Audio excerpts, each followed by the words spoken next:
Même quand Paul Biya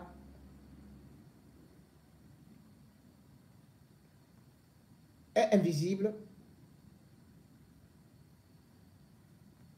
ses militants,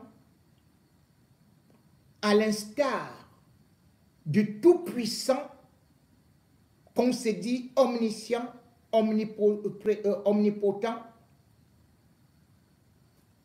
voire omniprésent, mais sauf que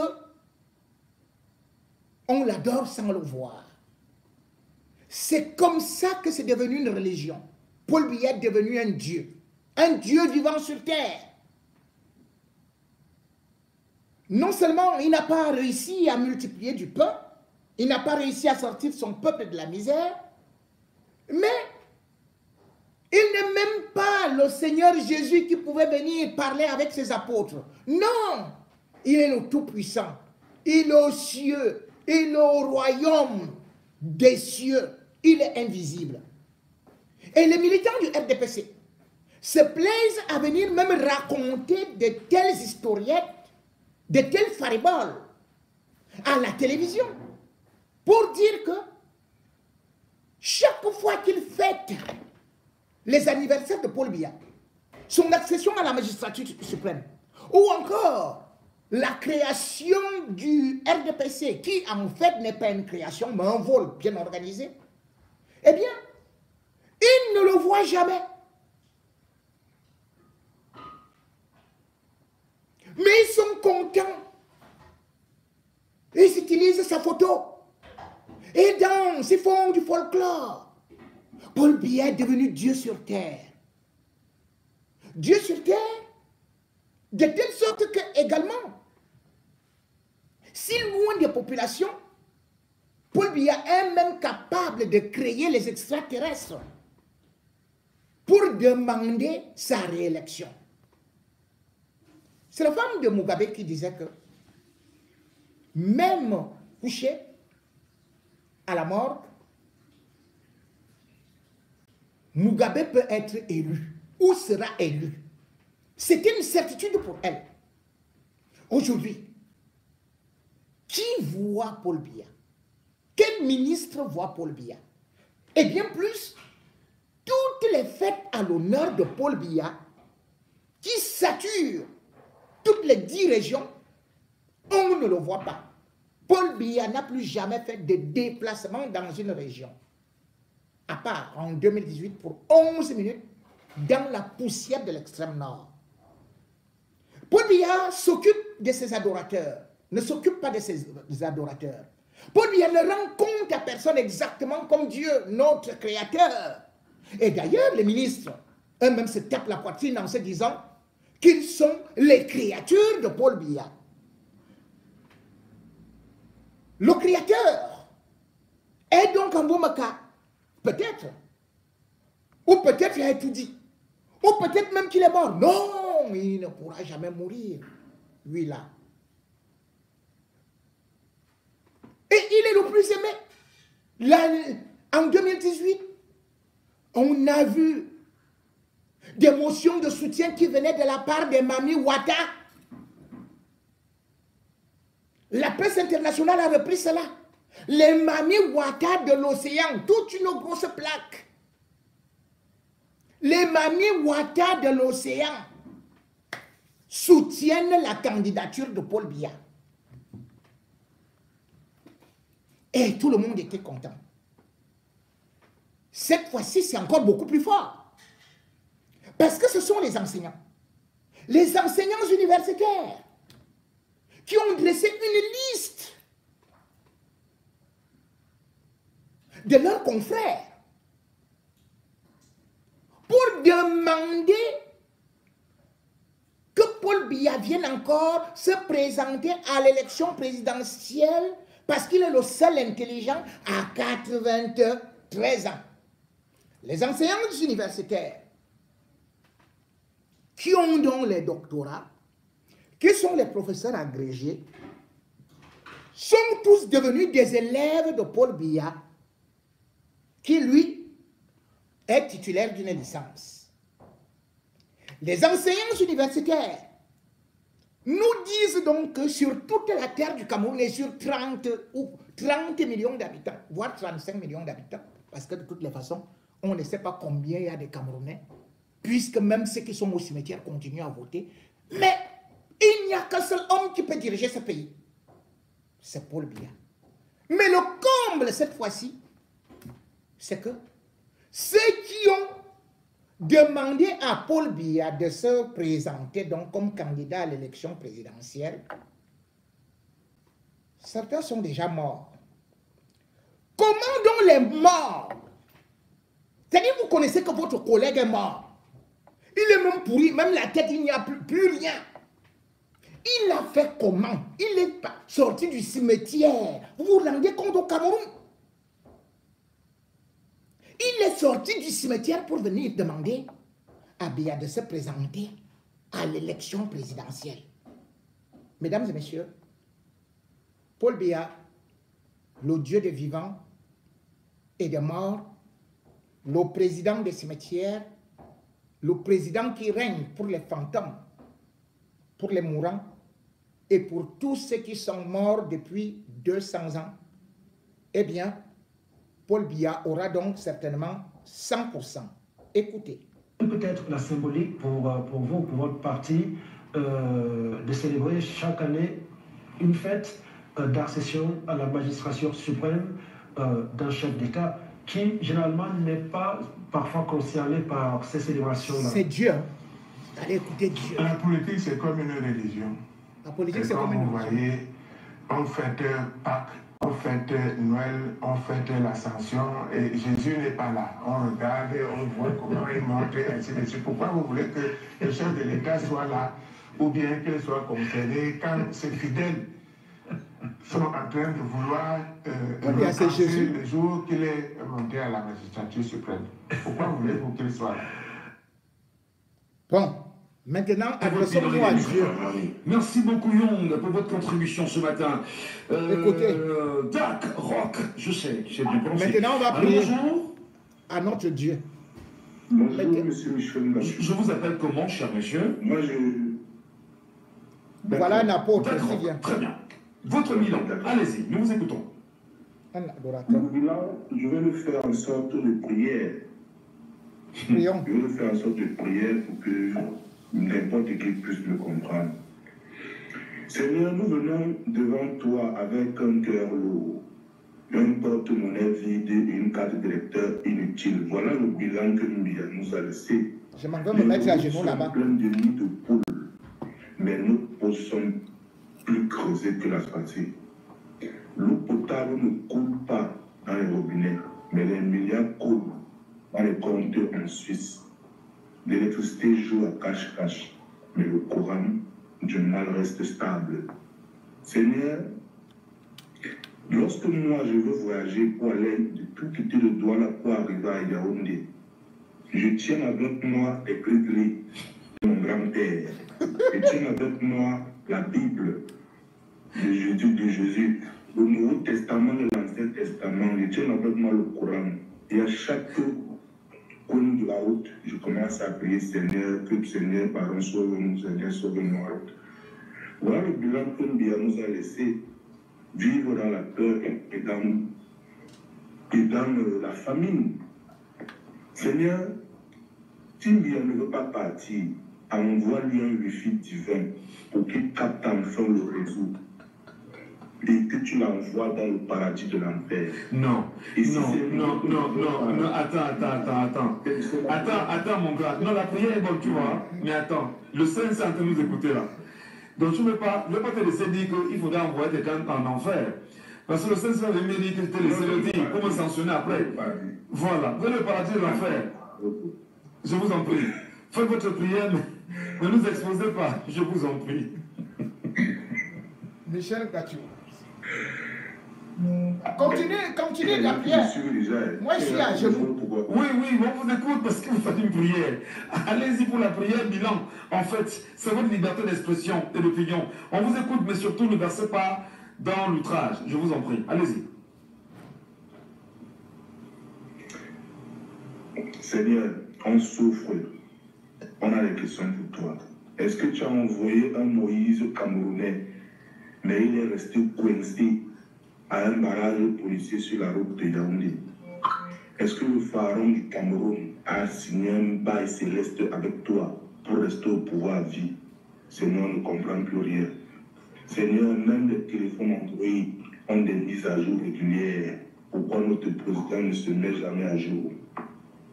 Seigneur, notre souffrance est trop grande. On paie l'électricité pour vivre dans l'obscurité.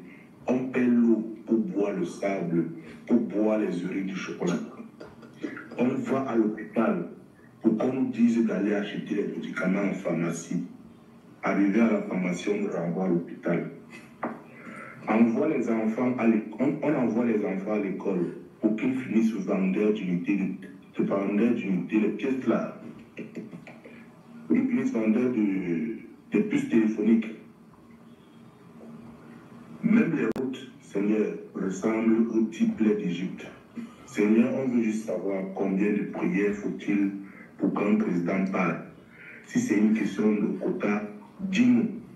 On va lancer un jour. Amen. Mais grand frère, pourquoi les gens qui me suivent, vu que moi j'ai déjà suivi sur mon compte?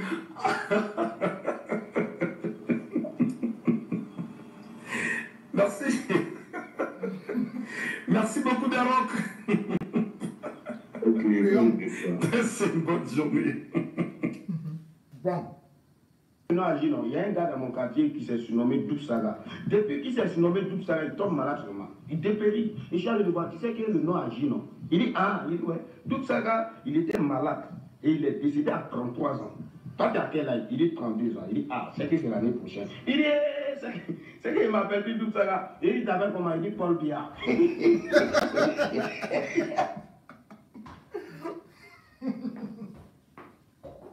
Doub Saga est décédé à 33 ans. Ne prenez donc plus ce nom et abandonnez vos noms.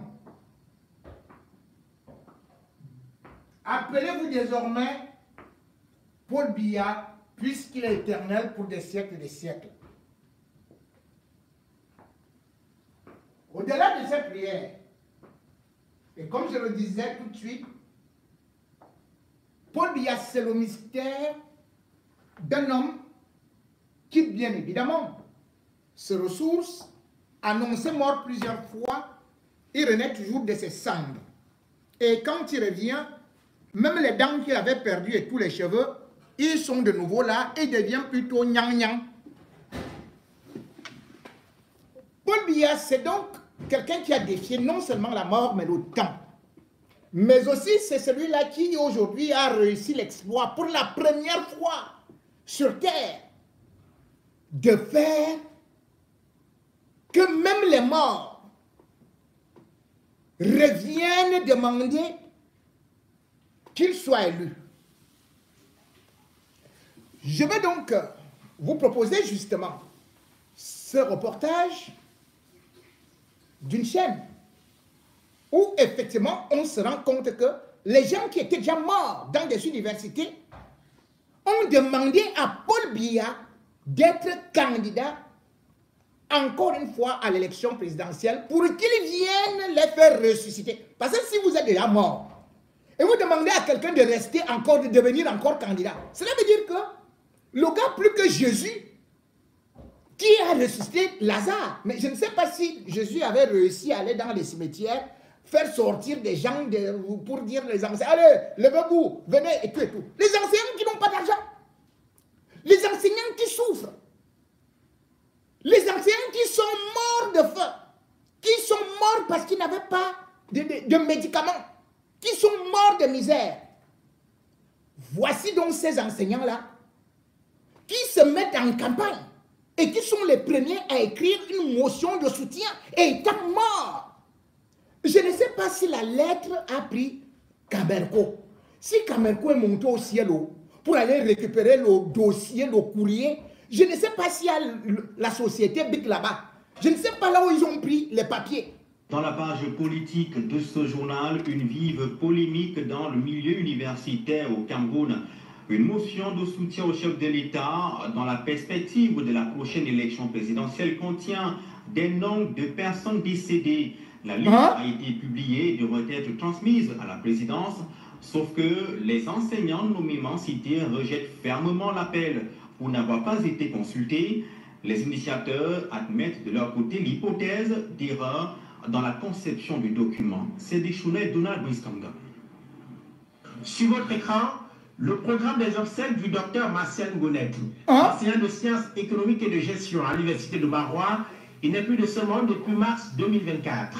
Mais voilà qu'un an après son décès, il est cité comme ayant apporté son soutien à la candidature du chef de l'État pour la présidentielle de 2025. Autre décédé, Amand Gislain Douala Ekambi, dont le nom est ici sur la plateforme de la mutuelle du personnel de l'université de Douala. Il officiait comme assistant au département de psychologie. Mais en mars 2014, il casse sa plume. Dans cette liste de soutien à Podia, les deux noms apparaissent respectivement aux 439e et 472e position. Conseil technique à l'université de Douala, le professeur Jean Gatti est l'un des initiateurs de la motion. Nous avons demandé à chacun de manifester son intention. C'est pour ça que vous verrez que tous les membres de l'association qui sont dans un groupe WhatsApp ne sont pas tous signataires. Ensuite, nous sommes allés au niveau des universités avec le conseil technique numéro 1 du ministre d'État, ministre de l'Enseignement supérieur, le professeur Jean-Paul Biya, pour rencontrer les chefs de département et les responsables et les autres responsables. La conception de cette liste de plus de 550 noms, comprenant des enseignants, des étudiants et des personnalités du monde du sport, aurait pris plusieurs mois à croire cet agrégé de droit et bouillonnant membre du RDPC. Sauf que depuis la publication du document, plusieurs dizaines d'enseignants s'en désolidarisent pour n'avoir pas été consultés, disent-ils. Je le dis ici, je n'ai jamais donné quitus à quelqu'un de parler à mon nom. C'est des personnes de basse moralité. Je parlerai même d'un opportunisme vicieux. Parce que rendez-vous compte que plusieurs personnes jusqu'ici qui m'ont contacté, qui ont leur nom, qui dans cette liste, me disent qu'ils n'ont même pas été au courant d'une telle initiative. On ne les a jamais approchés. Comment des personnes décédées ont pu être enregistrées? Il s'agit des enseignants dont les soldes seraient toujours perçus. À en croire le promoteur de Convergence républicaine, une association de promotion du patriotisme dirigée par le professeur Jean Gatti, dont les cadavres touchent l'argent partie de la liste au Cameroun. De toute façon, il s'agit déjà de la majorité des enseignants. Et dans un voilà Ngassi, le bandit qu'on appelle Ngassi. C'est un mot majoritaire.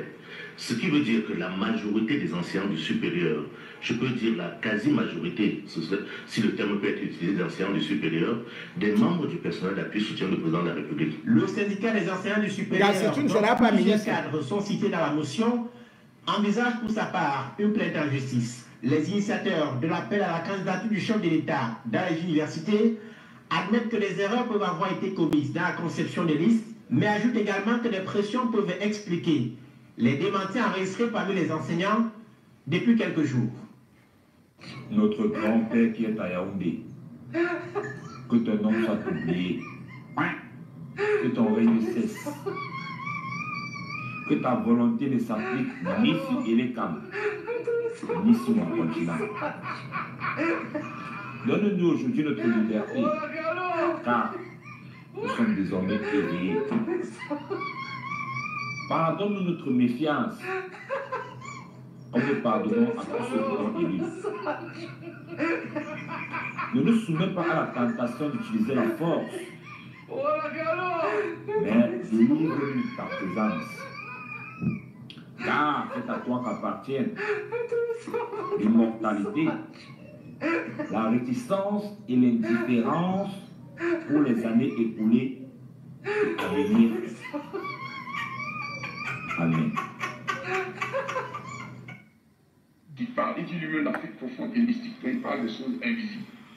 Bon. Et voici ce que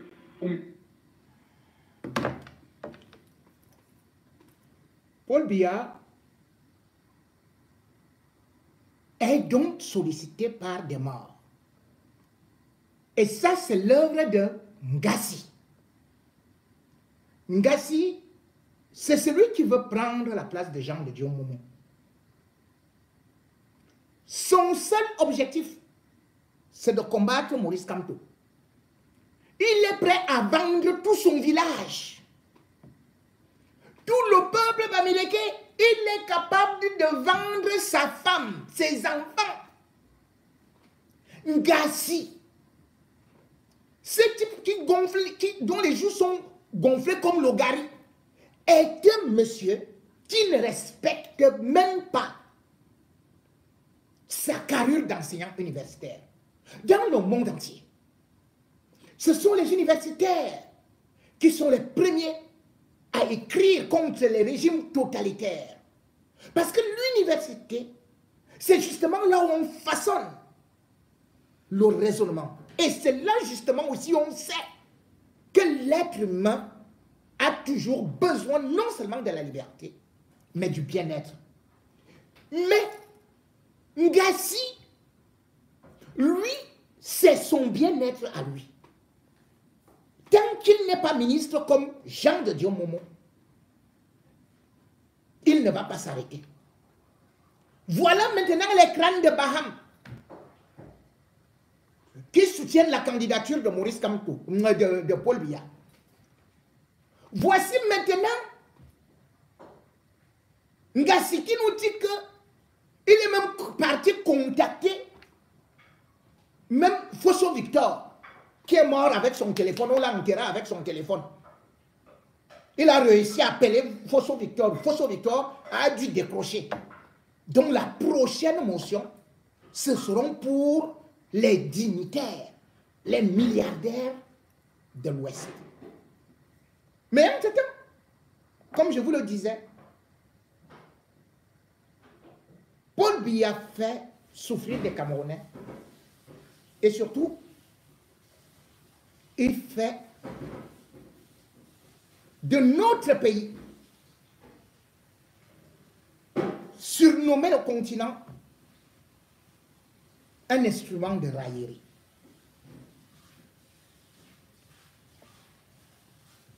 Président a dit, puisque lui, il est garanti qu'il ne va jamais mourir, maintenant ce sont donc les grands fantômes et consorts sortant de tous les cimetières qui peuvent donc maintenant venir solliciter notre Paul Biya pour des siècles et des siècles. Amen.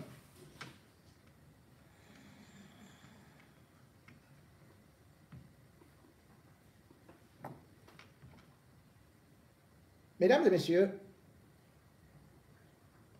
la seule chose qui reste donc pour le RDPC, et d'ailleurs le clip est déjà là,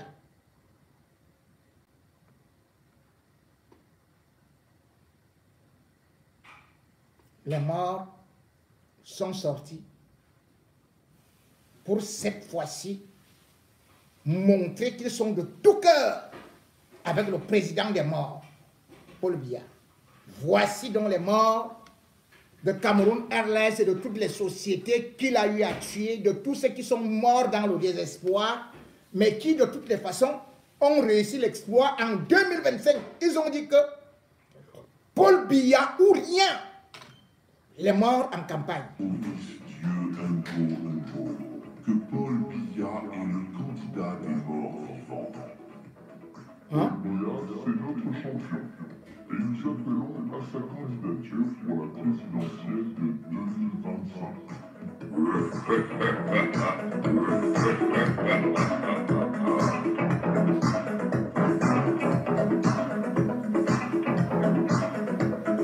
Pardon.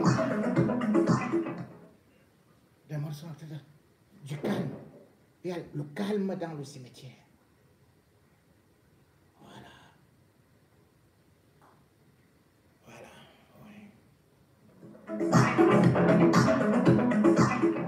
Lisez bien, les morts sont en campagne. Oui. Les morts sont en campagne. Au Cameroun pour Paul Biya. Tu calmes. Les morts soutiennent la candidature de Paul Biya.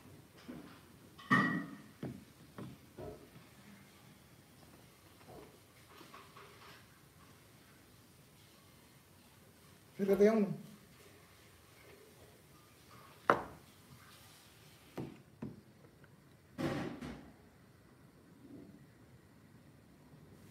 Abraham est mort. Jésus-Christ est mort. David est mort. Bref,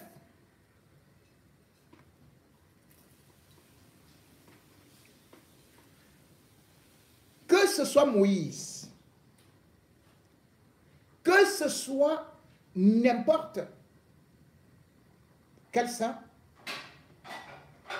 il est mort. Mais Paul Biya, lui, ne va pas mourir. C'est le Cameroun qui se meurt. A-t-on avancé? Que de douleur, que de malheur, que de guerre. Et le pays n'est point prospère, à part un groupuscule d'individus qui profitent de la vie. C'est face à ces injustices, parce que Dieu est celui d'abord qui relève les pauvres, qui vient au secours des malheureux. Le Dieu des veufs, des veuves et des orphelins, c'est le vrai Dieu. Et c'est ce Dieu auquel croit aussi l'Église catholique. L'Église catholique avait donc commencé à faire des sorties pour demander à Paul Biya de pouvoir partir tant qu'il est encore vivant. De ne pas mourir avec le Cameroun, de ne pas laisser s'aimer non seulement la haine, mais surtout les germes d'une guerre civile. Le tribalisme est en train de fleurir. La haine, la xénophobie sont en train de faire sombrer le pays dans le chaos, comme ce fut le cas de la Côte d'Ivoire. Malgré tout, au moment où on entend les cloches de l'Armageddon, au moment où on voit, bien sûr, les nuages s'assombrir, Paul Biya vit dans son apocalypse, aussi décidé,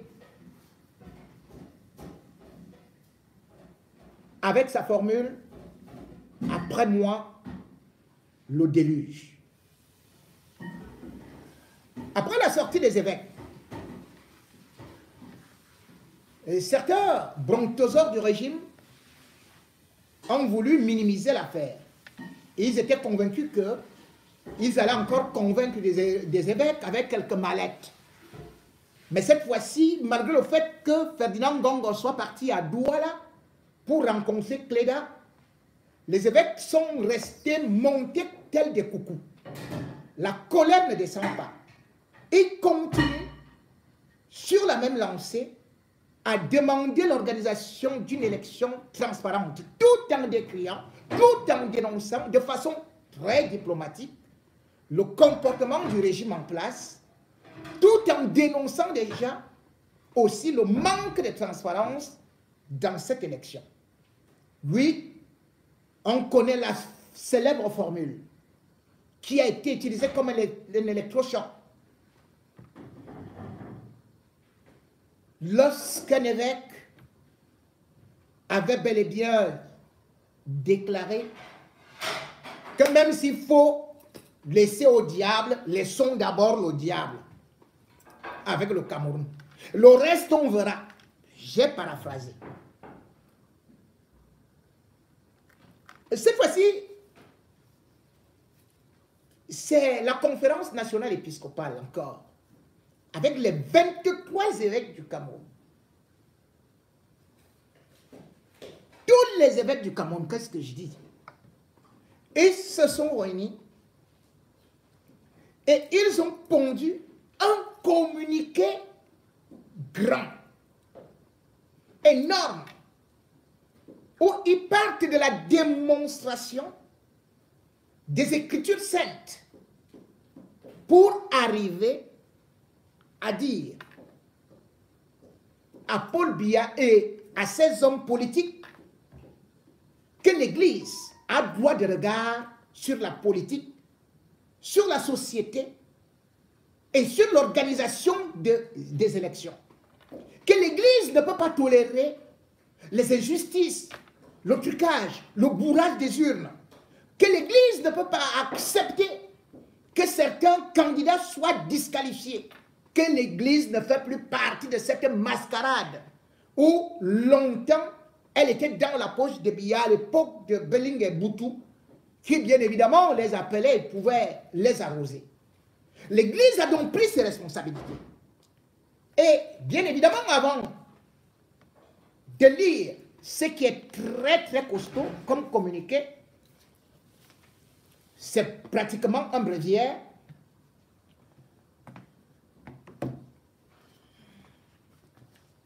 Nous allons dire à ceux-là qui disaient, bien évidemment, que aux élèves la politique, aux élèves l'école, aux politiciens la politique, à l'Église, bien évidemment, la religion.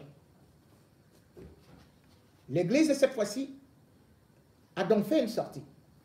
Elle est un peu longue, mais elle est importante pour que chacun en prenne connaissance. Lettre pastorale des évêques à l'occasion de l'élection présidentielle et des élections régionales de 2025 au Cameroun. Premier hic, y aura-t-il élection régionale? La loi l'impose. Mais Paul Biya, jusque-là, n'a rien dit, puisque d'ailleurs les élections municipales et législatives ont été renvoyées au calendrier grec dans le seul but d'éliminer le candidat du MRC. Néanmoins, lisons.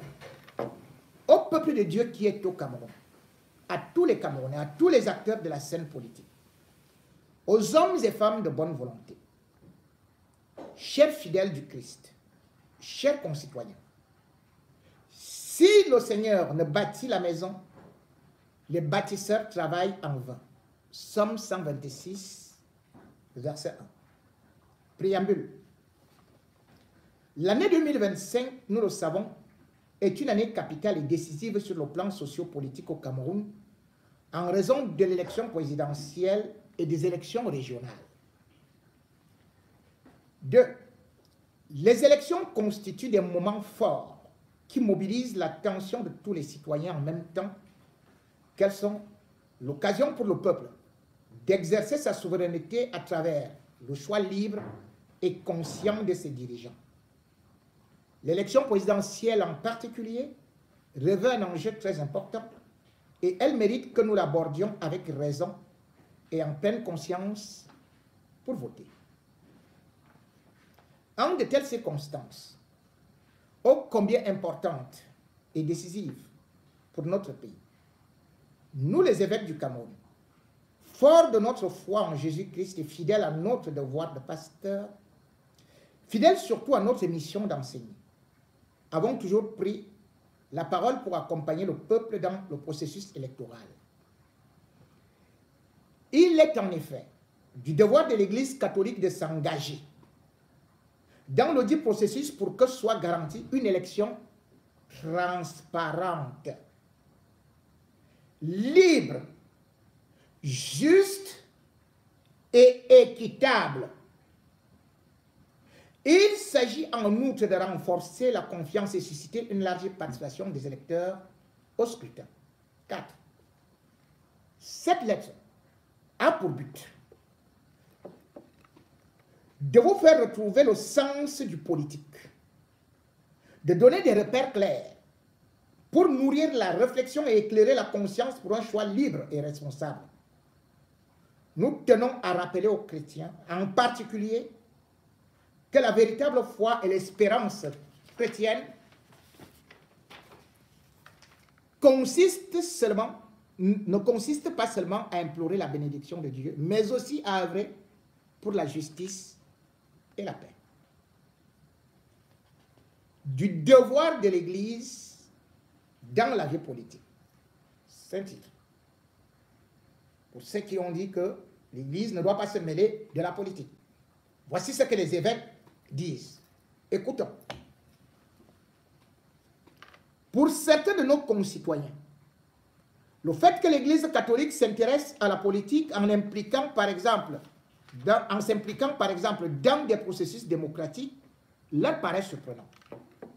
Ils parlent même d'une ingérence dans les domaines qui ne sont pas les siens, d'autant que cette même Église affirme que, ouvrez les guillemets, sur le terrain qui leur est propre, la communauté politique et l'Église sont indépendantes l'une de l'autre et autonomes. Fin de citation. La déclaration de Jésus, ouvrez les guillemets, rendez à César ce qui est à César et à Dieu ce qui est à Dieu, fermez les guillemets, se trouve sur bon nombre de lèvres pour justifier, ça c'est l'évangile selon Saint Luc, voilà, pour justifier l'ingérence subventionnée ou simplement pour invoquer la laïcité de l'État camerounais. Il faut reconnaître que cette parole de Jésus provoque parfois des positions diverses.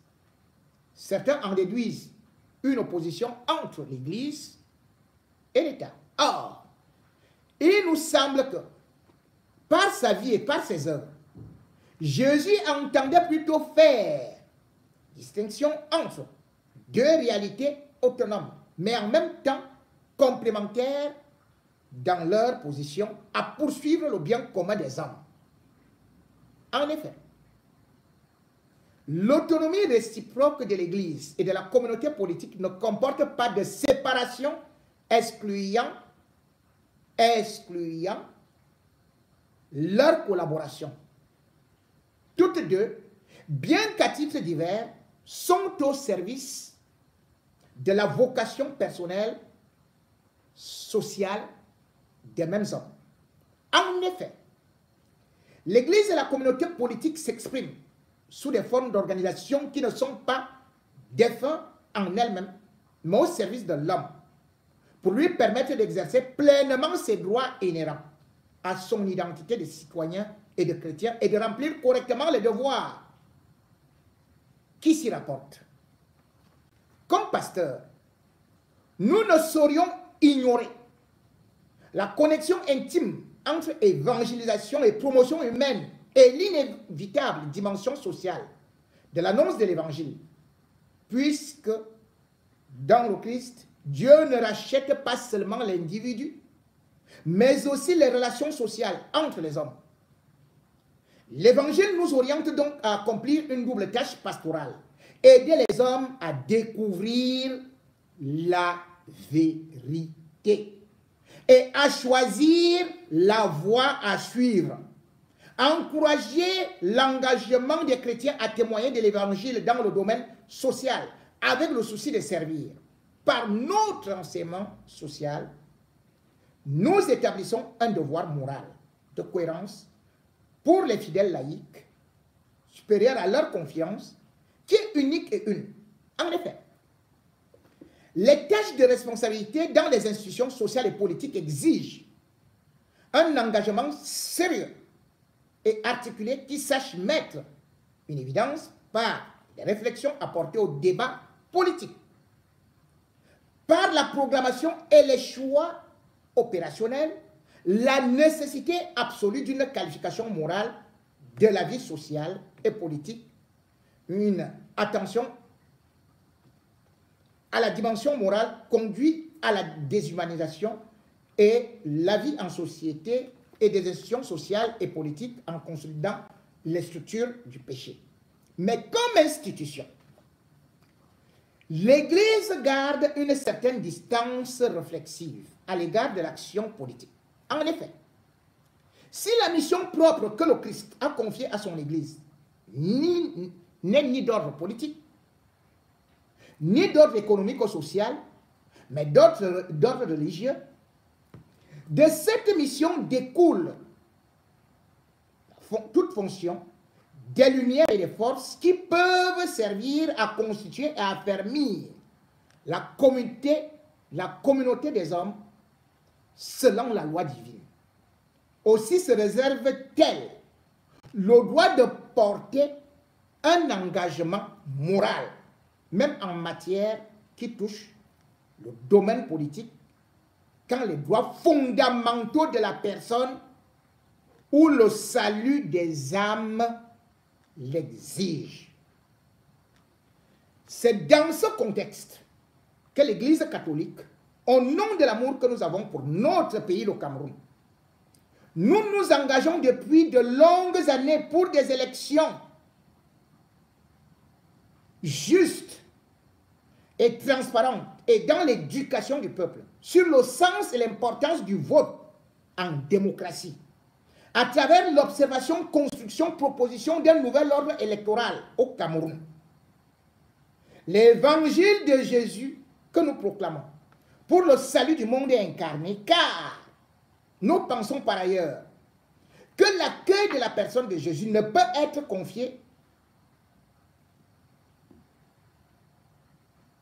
ni dans la vie extraterrestre. Il illumine la personne dans toutes les relations, des responsabilités et des activités en société. Voilà ce qui explique aussi notre étroite solidarité avec les réalités sociales.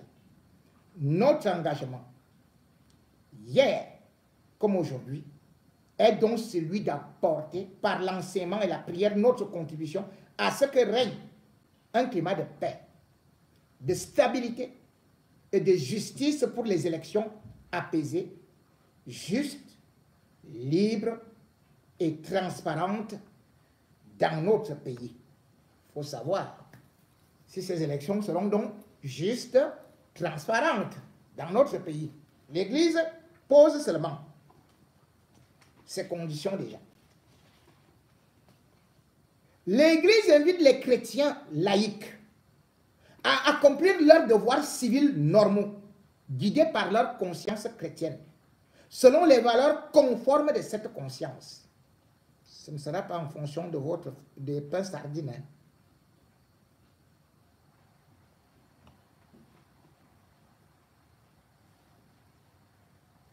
Ils réalisent aussi toute manière la tâche qui leur est propre d'animer chrétiennement l'ordre temporel, tout en respectant la nature et la légitime autonomie et en coopérant avec les autres citoyens selon leurs compétences spécifiques et sous leur propre responsabilité. C'est le droit et le devoir de chacun de participer à la vie politique, vous qui n'avez pas encore de carte électorale. Vous devez participer. Pas seulement de dire que oh, moi ça ne me concerne pas, je m'en vais à tel ou tel endroit, oh mes enfants. Voilà. Et aucun motif ne saurait justifier le désintérêt des chrétiens à l'égard de la politique. Vous avez entendu? Ne dites pas qu'elle ne fait pas la politique, hein? Et vous partez là, salut Marie, de grâce, notre Père Dieu, que ton nom soit sanctifié. Voilà ça. C'est un appel à la responsabilité qui leur est lancé pour non seulement dénoncer les problèmes, vous devez dénoncer les problèmes, mais s'engager avec d'autres à analyser les situations, discerner les enjeux, proposer des pistes d'action concrètes. Il en résulte que les fidèles laïcs ne peuvent absolument pas renoncer à la participation à la politique, à savoir à l'action multiforme, économique, sociale, législative, administrative, culturelle, qui a pour but de promouvoir organiquement et par les institutions le bien commun. La politique à cet effet, pour les fidèles laïcs, n'est pas une ingérence, mais une expression qualifiée et exigeante de l'engagement chrétien au service des autres. La recherche du bien commun, dans un esprit de service, le développement de la justice, avec une attention particulière aux situations de pauvreté, de souffrance, le respect de l'autonomie des réalités terrestres. Ce n'est pas que vous irez seulement dire que oh, j'irai bien vivre au paradis. Il y a les réalités terrestres, le principe de subsidiarité, la promotion du dialogue et de la paix, dans la perspective de la solidarité, telles sont les orientations auxquelles l'action politique des chrétiens laïcs doit inspirer.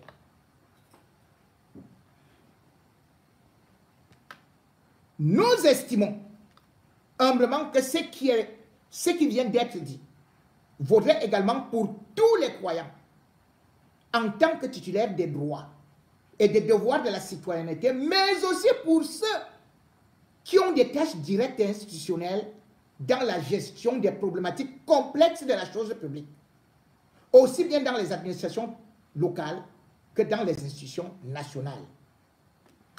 Vivre et agir en politique conformément à sa conscience ne revient pas à se plier à des positions étrangères, à l'engagement politique ou à une autre forme de confessionnalisme. Mais c'est l'expression par laquelle les chrétiens et même les croyants en général apportent une contribution cohérente pour que, à travers la politique, s'instaure un ordre social plus juste et conforme à la dignité de la personne humaine.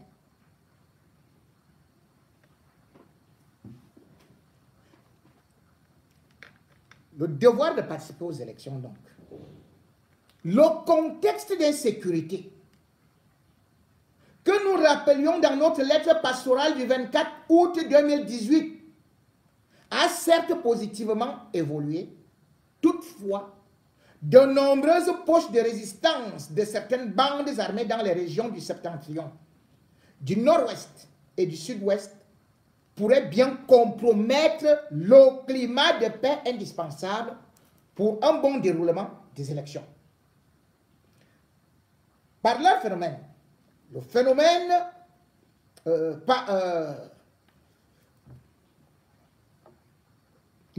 migratoire, la vie chère, la criminalité urbaine, le tribalisme, le langage et les actes de haine,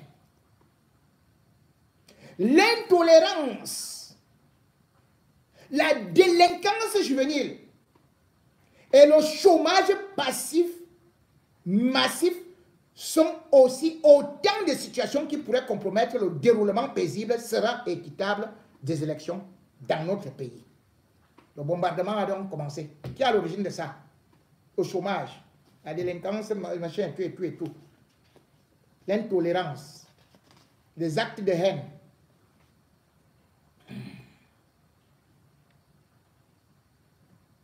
Pour justifier leur non-participation aux élections, certains citoyens pourraient invoquer ce que le pape François appelle les vices de l'action politique, à savoir la corruption sous de multiples formes d'appropriation indue des biens publics ou d'instrumentalisation des personnes, la négation du droit, le non-respect des règles communautaires, l'enrichissement illicite, la justification du pouvoir par la force à Tanganji, ou par le prétexte arbitraire que la raison d'État, pour ne citer que cela.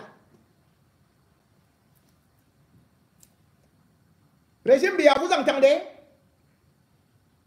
ce que l'Église vous dit là? Que comme vous allez dire, l'État est debout. L'État est debout. C'est ce qu'ils disent, non? Ils vont utiliser la force. Atangani a dit qu'il va mettre tout le monde dans le moulinex. Il faut d'abord commencer par aller mettre les évêques dans le moulinex. Parce que là, s'appuyant sur ces mêmes mots, certains concitoyens affirment que peu de candidats dans l'ensemble inspirent confiance. Ainsi, la question que l'on se pose n'est pas pour qui voter, mais vaut-il même la peine d'aller voter? Les doutes pour la légitimité des candidats sont aggravés par les personnes, le plus souvent décriées presque à chaque élection présidentielle au Cameroun. Violence pendant les campagnes. Certains candidats n'étant pas les bienvenus dans certaines circonscriptions. Qui fait souvent ça? Vous connaissez dans quelle circonscription il y a des candidats qui ne peuvent pas aller, non? C'est quelle région?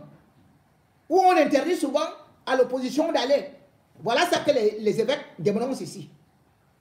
Violence pendant les campagnes. Certains candidats n'étant pas les bienvenus dans certaines circonscriptions. Violence post-électorale suscitée par des contestations des résultats officiels. Registres électoraux trafiqués. Voilà. Vous allez encore dire que c'est l'opposition qui... Voilà. Achat de prix et de conscience dans diverses dans certaines circonscriptions, dans diverses circonscriptions électorales, destruction des bulletins de vote. Certains électeurs peinent à voter dans ces conditions. Donc, on ne peut pas voter sans s'attaquer à la corruption endémique. Sinon, c'est simplement perpétuer le statu quo. Nous tenons à rappeler que toute démocratie suppose participation et engagement. Dans notre lettre sur le droit et devoir de vote de 2004, nous rappelions déjà que voter est non seulement un droit pour tout citoyen qui remplit les conditions, mais encore un devoir, donc l'obligation morale de s'acquitter. D'où la nécessité de l'implication de tous les citoyens aux élections, comme il convient dans une démocratie. Ce droit est conféré par la Constitution de notre pays, qui place les électeurs à égalité de pouvoir et de voix, indépendamment de leur rang social, leur niveau intellectuel, leur âge, au moins 20 ans, leur sexe, leur appartenance religieuse, leur capacité physique et intellectuelle. En d'autres termes, cela signifie que la voix de chaque citoyen en âge de voter compte, parce qu'il n'y a aucune différence entre les électeurs. En effet, les élections constituent un lieu d'expression du choix politique d'un peuple et sont aussi un signe de la légitimité pour un débat politique public sain et serein, caractérisé par le respect des différentes opinions et des différents groupes politiques. À la lumière de ce qui précède, malgré toutes les difficultés existantes, nous invitons les chrétiens catholiques et tous les Camerounais de bonne volonté, comme nous l'avons fait en 2018, à exercer leur devoir et droit de vote au lieu de se résigner. Ne vous résignez pas, n'abandonnez pas. Au lieu de se résigner à l'indifférence inspirée par le désespoir, la peur et les préjugés selon lesquels les résultats sont connus d'avance.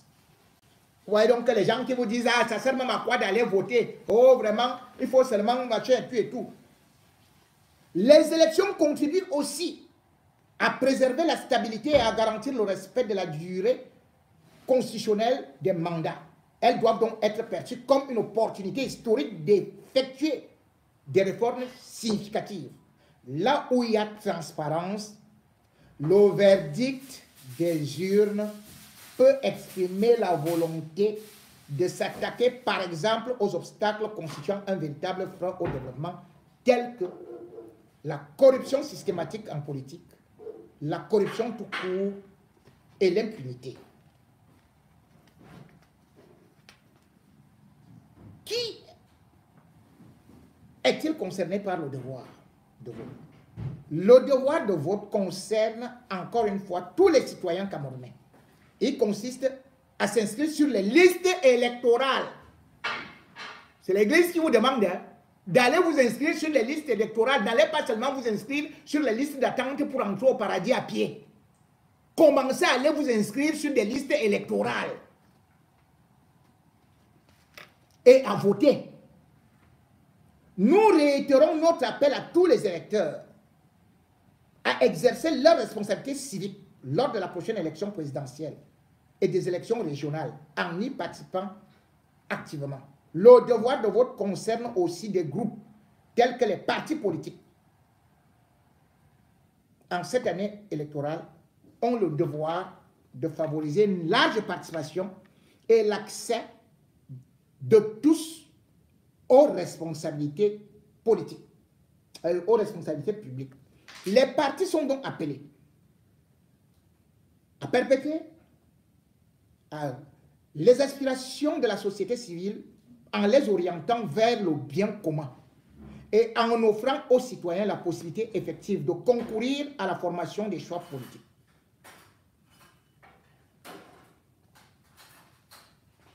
Pourquoi se porter candidat? Et pourquoi se faire élire? Selon le pape François, la recherche du pouvoir à tout prix porte à des abus et à des injustices. La politique est un moyen fondamental pour promouvoir la citoyenneté et les projets de l'homme.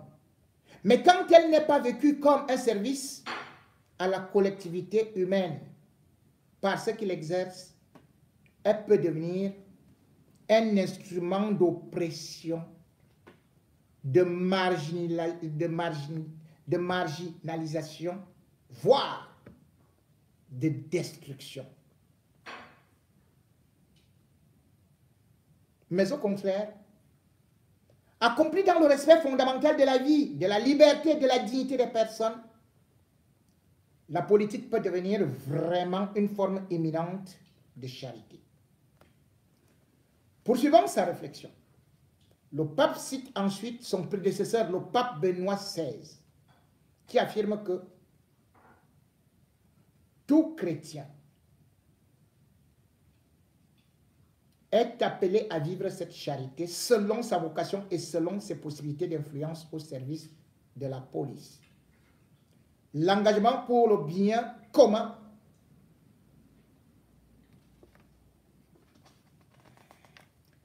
quand elle est inspirée et animée par la charité, l'action de l'homme contribue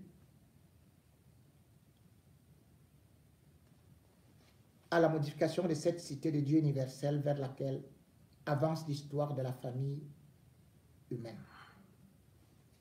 Aussi, face aux prochaines échéances électorales, nous considérons qu'il est de la plus haute importance d'attirer votre attention sur cette question de fond, qui s'adresse avant tout à ceux qui se présenteront comme candidats à l'élection présidentielle et aux élections régionales. Pourquoi voulez-vous que le peuple camerounais vote pour vous à la fonction souhaitée? La réponse à cette question ne peut se limiter à la formulation superficielle de manifestes politiques, de programmes de développement ou simplement d'une nouvelle vision, mais qu'elle cherche plutôt à mettre au sein de l'engagement politique la motivation primordiale du service sacrificiel qui devrait inspirer, soutenir et définir quiconque souhaite se voir confier une responsabilité dans notre pays. En d'autres termes, de même Jésus a déclaré qu'il ne suffit pas de dire Seigneur, Seigneur pour entrer dans le royaume. Matthieu 7, 21. De même, le Camerounais d'aujourd'hui a faim, non pas de discours, mais d'actions concrètes. De sorte que lui qui postule à une fonction publique doit être inspiré par une passion, une conviction, un désir et une volonté profonde et inébranlable de servir, et non de vous servir, de se servir. Toute chose qui requiert la lutte ouverte et la victoire contre certaines tentations, comme le recours à des manœuvres déloyales, le mensonge, le détournement des fonds publics au profit de quelques-uns, ou à des fins de clientélisme, l'usage de procédés équivoques et illicites pour conquérir, maintenir et élargir le pouvoir à tout prix. En somme, ceux qui exercent des responsabilités politiques ou qui aspirent ne doivent pas oublier ou sous-évaluer la dimension morale de la représentation qui consiste dans l'engagement à partager le sort du peuple et à chercher la solution des problèmes sociaux et non à aller s'enfermer en bon cas.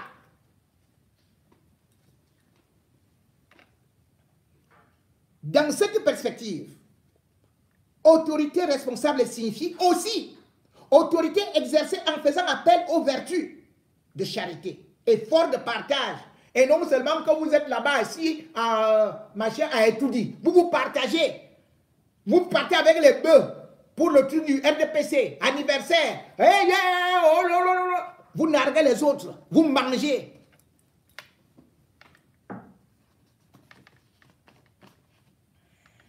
Une autorité exercée par des personnes capables d'assumer de façon authentique le bien commun comme finalité de leurs propres actions et non par le prestige ou l'obtention d'avantages personnels. J'ai déjà des grosses joues, je mange bien, je vis bien, j'ai des belles voitures, moi j'ai déjà une belle maison. Ceux qui veulent faire cette politique-là, l'Église est contre vous, on vous dit, votre direction c'est l'enfer.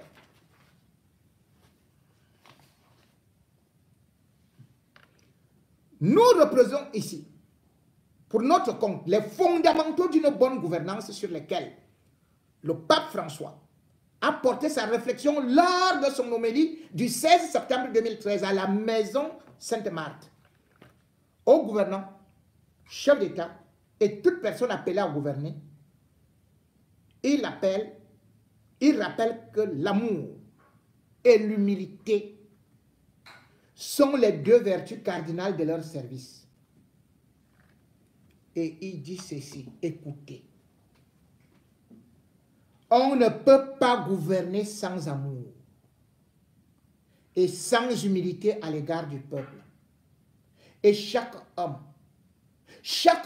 qui doit prendre possession d'un service à gouverner doit se poser ces deux questions. Est-ce que j'aime mon peuple pour mieux le servir? Suis-je humble?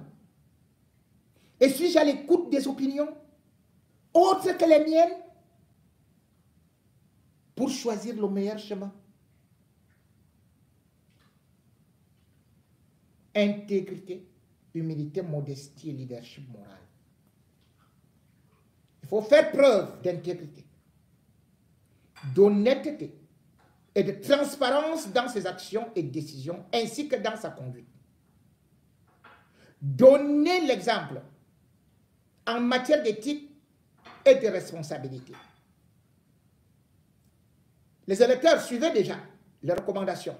Si vous trouvez que votre candidat n'a pas ces qualités-là, barrez-le. Donnez l'exemple en matière d'éthique et de responsabilité. Donc les gens qui volent là, les gens qui détournent l'argent là, les gens qui vont construire les châteaux à l'étranger là, les gens que vous entendez tout simplement que, oh, double sim là.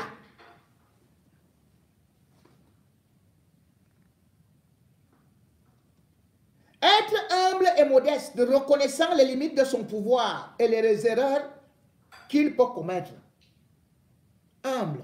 Et non être Dieu, comme certains disent là. Ils comparent déjà Paul Biya à Jésus. Un Messie, on ne peut même pas le voir. Donc lui, il est déjà au-dessus. On voit même Jésus, mais Paul Biya, on ne le voit pas. Il ne fait aucune erreur. Être exempt de tout conflit d'intérêt et ne pas utiliser son pouvoir pour s'enrichir personnellement ou soumettre son peuple.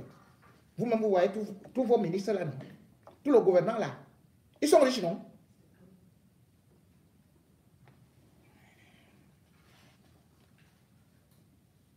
Avoir une vision claire pour le développement du pays. Être capable de définir une stratégie cohérente pour la réaliser. Pouvoir mobiliser la population autour de cette vision. Être un leader qui inspire confiance et qui sait prendre les décisions difficiles.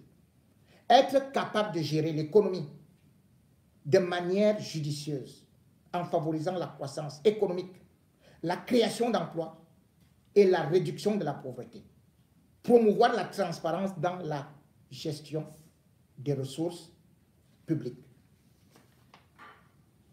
L'Église parle aussi de la consolidation de l'unité nationale. Écoutez ce que l'Église dit. être capable de sillonner le pays en visitant tout au moins chaque région, au moins une fois pendant son mandat.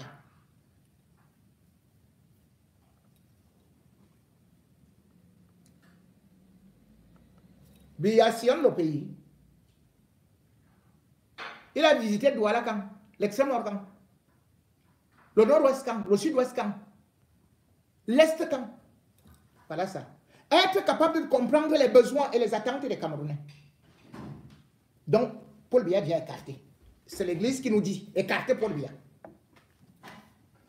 L'Église dit écarter Paul Biya. Être capable d'écouter les différents acteurs de la société civile, les partis politiques, les syndicats, etc. Une fois de plus, Paul Biya ne les écoute pas. Écartez-le.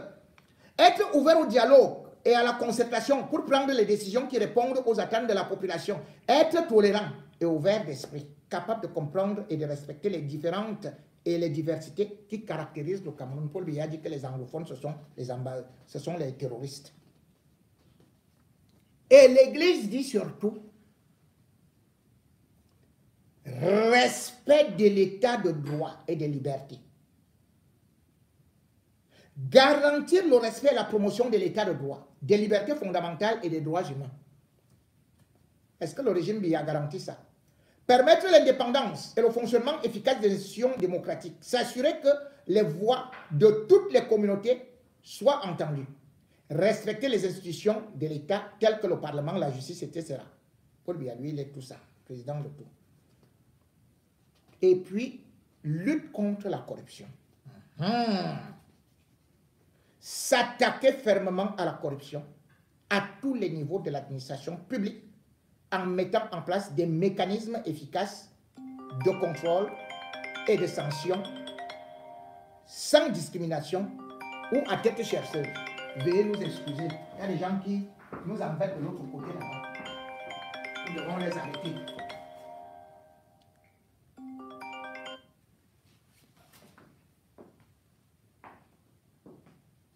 Être capable de gérer les crises et les conflits de manière efficace en prenant des décisions rapides et appropriées. Amélioration des services publics, diplomatie et relations internationales, le cadre juridique des élections, où l'Église nous rappelle que pour une plus grande représentativité, nous souhaitons et prions pour la fin des conflits dans les régions de l'extrême nord, du nord-ouest et du sud-ouest, qui limitent la participation de plusieurs Camerounais au processus électoral. Et il faudrait sans doute veiller aussi au respect de la libre expression. L'Église recommande aussi la liberté des médias, des réseaux sociaux, la mission et de la commission épiscopale pour la justice et la paix, qui, bien évidemment, donne aussi des instructions. De toutes les façons, l'Église, pour conclure, dit, dans notre récent message à Boya, nous avons relevé que notre pays a fait et continue de faire des pas. Nous ne devons néanmoins pas ignorer que notre problème est essentiellement le bien-être des citoyens, qui est entravé par la corruption. Cette dernière constitue un véritable frein dans la mesure où elle rend l'État incapable de remplir pleinement la fonction de création du bien commun. À l'approche des prochaines élections, des prochaines échéances électorales, nous voulons observer que le fonctionnement de l'État et de la démocratie dépend de l'objectivité de l'ordre constitutionnel et des organes dans lesquels il s'exprime, ainsi que des lois subordonnées et ordinaires qui régissent son fonctionnement et celui de la société. Aux citoyens qui ne pratiquent aucune religion, nous demandons de prendre conscience de la responsabilité éthique et morale, que vos actions contribuent également à créer une société. Si Dieu ne bâtit lui-même notre maison commune, le Cameroun, nous déploierons nos énergies en vain. Implorons donc l'intercession de la Vierge Marie, personne et gardienne, patronne et gardienne du berceau de nos ancêtres et reine de la paix, afin que Dieu regarde le pays où il nous a donné de vivre qu'il nous accorde à tous de rechercher le bien commun à ceux qui nous gouvernent, de le faire avec sagesse. Demandons enfin l'aide et l'Esprit Saint pour éclairer notre discernement face au choix que nous allons devoir faire. Vienne le mois d'octobre prochain et de nous encourager fraternellement dans l'espérance. Donné à Yaoundé le 28 mars 2025, le troisième vendredi du temps de Carême, les évêques du Cameroun, Monseigneur Andrew Nkea, Monseigneur Philippe Alain Barga, Monseigneur Samuel Cléda, Monseigneur Abraham Comé, bref, eux tous ont donc signé. Et sur ce, le message des évêques, qui est aussi une critique très polie du système et qui demande au régime de ne pas continuer dans la fraude, de ne pas continuer dans les intimidations et de laisser des libertés. Et surtout si un candidat n'aime pas son pays, s'il est fatigué, c'est la clé. Si vous ne pouvez pas faire les 10 régions, si vous ne pouvez pas vous adonner, ne vous présentez pas. Ça ne sert à rien de dire que je suis candidat. Hein? C'est d'autres qui font la campagne. Et par la suite, vous faites un truc par rapport. Quelqu'un qui n'a pas été voté, il devient président par procuration. Et il va diriger sur haute instruction, alors que lui-même, c'est un grand faussaire. Bien évidemment aussi, c'est une réponse claire, parce qu'aujourd'hui, ceux qui demandaient, est-ce que l'Église devrait parler, doivent donc écouter la voix de la sagesse. Tout a une fin. Oui, quelle que soit son importance, nul n'est indispensable. Le Seigneur nous accorde, comme ils disent même, tout pouvoir vient de Dieu. Mais aussi la mort vient de Dieu. La fin vient de Dieu. Et le Fils de Dieu lui-même n'a pas été éternel. Pourquoi donc le pouvoir qui vous a été donné par Dieu, vous ne voulez pas donner à quelqu'un d'autre? Ce n'est pas Dieu qui est venu directement vous remettre ce pouvoir. C'est quelqu'un qui vous a remis ce pouvoir. Pourquoi vous voulez mourir avec ce pouvoir et mourir avec le pays, alors que vous ne pouvez plus le servir? Les évêques du Cameroun ne sont pas les seuls. Vous allez voir la même chose aujourd'hui avec la sortie des évêques en Côte d'Ivoire. Et vous allez d'ailleurs voir un discours beaucoup plus poignant encore pour décrier les mêmes mots. Nous sommes arrivés à un tournant de notre histoire. Pourquoi voulez-vous confisquer le pouvoir? Pourquoi voulez-vous interdire à des opposants de pouvoir aussi non seulement être candidat, mais de bénéficier de ce que l'on peut appeler les biens de Dieu? Le pouvoir vient de Dieu. Ce n'est pas vous qui donnez le pouvoir. Ce n'est pas des individus qui vont s'asseoir et vous disent que tel ne peut jamais être président. L'autre ne peut jamais être président. Oh, si ce n'est pas ceci, il ne peut jamais être... Non, non, non. Et il y a un temps pour tout. Écoutez la parole de Dieu. Et il y a un temps pour tout. Nul n'est éternel. Et nul ne doit confisquer le trône. Si ce trône a été donné par Dieu, alors démissionnez, abandonnez quand vous êtes déjà agi. Et laissez que Dieu choisisse quelqu'un d'autre. Écoutons ce qui se passe, par exemple, là. Les indépendances sous surveillance. La souveraineté confisquée ou sous-traitée. J'en veux pour preuve les accords coloniaux France-Afrique. L'immigration clandestine des jeunes Africains.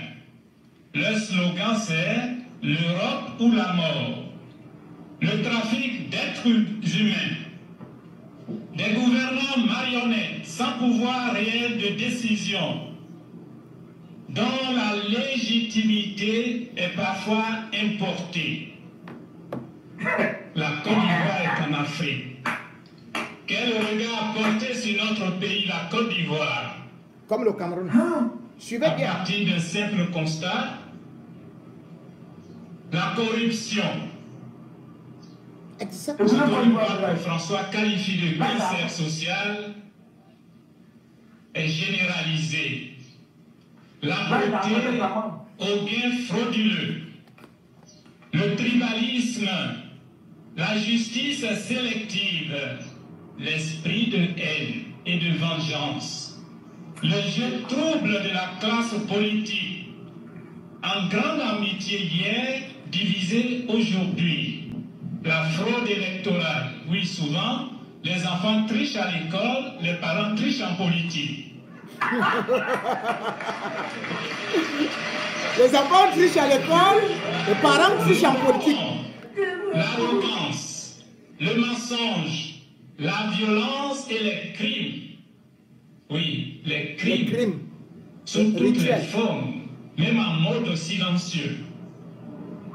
Le développement effectué en morceaux choisis, en reconnaissance aux militants dociles ou en représailles aux localités insoumises. Les prophéties et promesses politiques ne sont pas tenues. Notre pays, la Côte d'Ivoire, apparaît comme un vaste cimetière de promesses non tenues. Comme le Cameroun. Avec une jeunesse désemparée, d'où l'immigration clandestine, et avec des cas multiples de suicides. Pour les suicides, notre pays serait premier au plan africain et cinquième au plan mondial. Oui, les suicides, la drogue, l'alcoolisme, la violence, les braquages à main armée, la formation est au rabais aujourd'hui dans nos écoles, dans les universités et grandes écoles. Avec une volonté inavouée d'abrutir tout un peuple, de détruire toute une jeunesse. La prostitution est à ciel ouvert, en ville et même dans les zones rurales, minées par l'orpaillage clandestin. Et cet orpaillage est parrainé par des divinités politiques. À qui profite la croissance économique tant chantée en chœur? L'économie ivoirienne serait l'une des plus performantes au monde, dit-on. Quel monde? Le monde réel ou dans le monde invisible? Les populations sont attristées. Tu entends comment un homme d'église parle? Paupérisation des zones rurales avec les produits agricoles mal rémunérés. L'appel à la paix et à la réconciliation, cet appel n'a jamais été sincère. Parce que la plupart du temps, ceux qui nous parlent de paix se promènent en gilet anti-balle.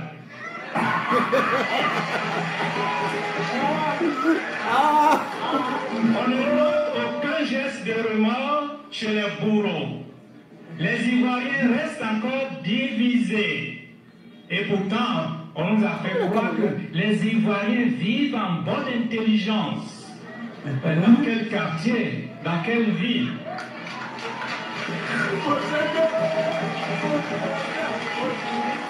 Oui, les Ivoiriens restent encore divisés. Le climat sociopolitique est suffocant. D'où un ministère en charge de la réconciliation. J'espère que tu entends.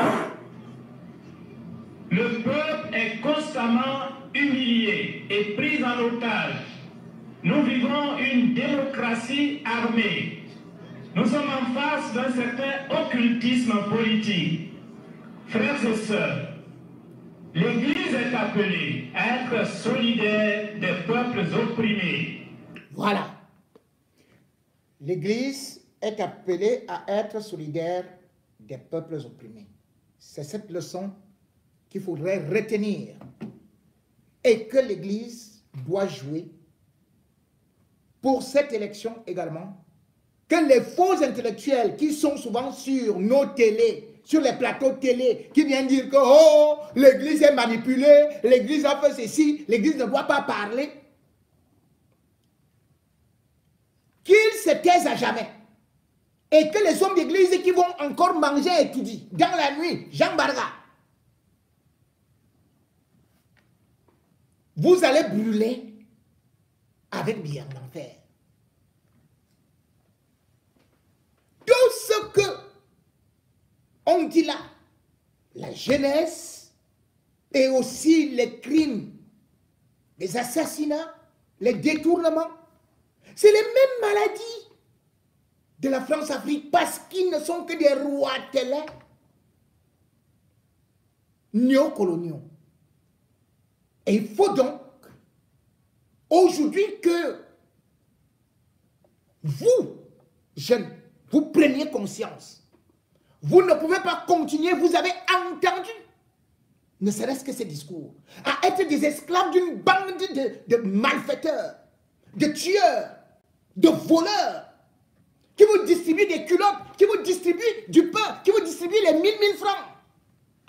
Et vous restez là, dans la misère. On voit des motos-taximens qui sont contents de leur misère. Alors que ces vieux-là, ils ont commencé à travailler à l'âge de 23 ans. Alors, la jeunesse est majoritaire au Cameroun. Cette jeunesse doit aussi se lever. Comme Jésus-Christ, qui avait décidé